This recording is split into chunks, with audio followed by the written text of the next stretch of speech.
A Texas residential purchase agreement is a legally binding contract between the buyer and the seller of a home. It outlines all of the important terms and conditions of the transaction, including the purchase price, the financing options, expiration date, as well as the rights and responsibilities of both parties. In this video, we'll cover how a residential purchase agreement works, the legal requirements in Texas, whether a buyer or seller can back out of a purchase agreement, and what you need to create one.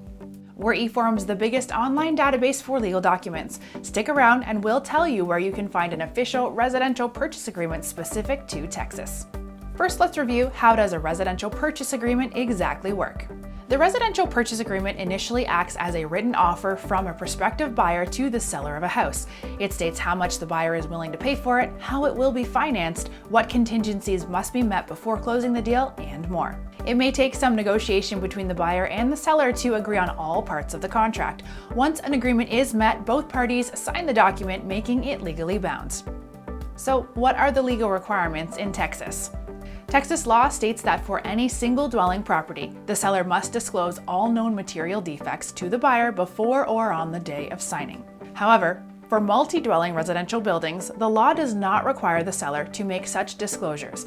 This means that the buyer is fully responsible for conducting inspections and identifying any issues with the building prior to purchasing the property. Under federal law, sellers of both single-dwelling and multi-dwelling properties are required to disclose the property's history of lead-based paint exposure if it was built before 1978.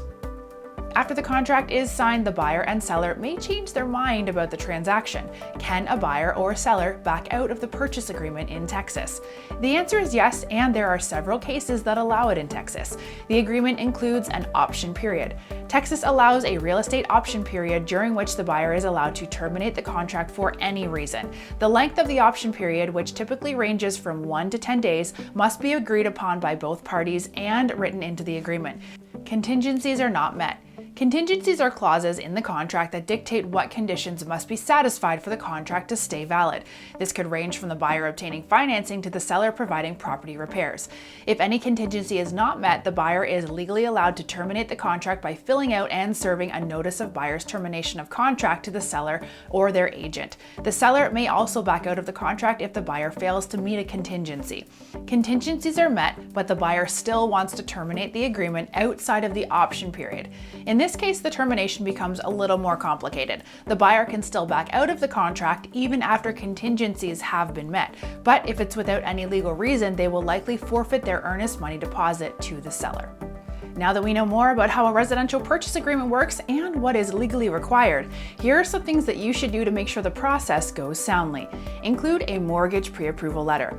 A mortgage pre-approval letter is a document from the bank estimating how much it is willing to lend to the buyer based on their credit history, income, debts, and assets. This helps the seller determine whether the buyer is financially credible. Offer an earnest money deposit. An earnest money deposit is a percentage of the offer and provided to the seller as a show of good faith. It is written into the residential purchase agreement and typically delivered when the agreement is signed. Use an addendum to modify or add to the agreement. An addendum is often included with a residential purchase agreement to add to or amend any terms and conditions. It can also detail a contingency which allows either party to opt out of the contract if certain terms are not met. If you're in need of an official Texas residential purchase agreement, you can get started by clicking the link right here. Also hit that subscribe button for more videos that help simplify the legal process for everything ranging from buying or selling a house to making a will.